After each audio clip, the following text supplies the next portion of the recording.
tiempo domé a la estancia Paredón. Un cierto día llegué, fui a tener un pedido de la que me dio la flor.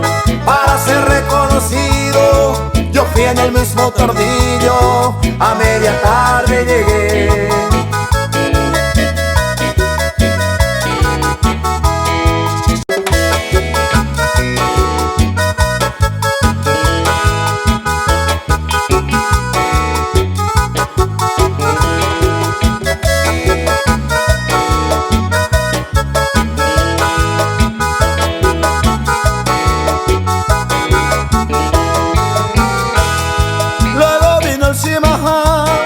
La buena hierba probé, me dio otra señal de amor, ahí yo me declaré.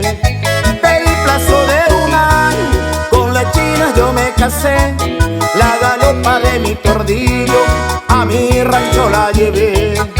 En la estancia Paredón, dos lindas prendas gané.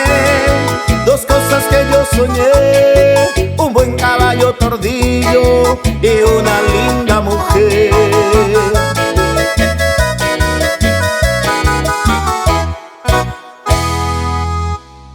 Hola, soy Armindo González, vocalista del grupo Tordillo Negro, y me gustaría que nos dejes un comentario para saber qué te pareció el video. Y no te olvides de darle me gusta, suscribirte y activar la campanita, porque ni te imaginas todo lo que está por venir en este canal. ¿Ya lo hiciste? Pues muchas gracias. Hasta el próximo video.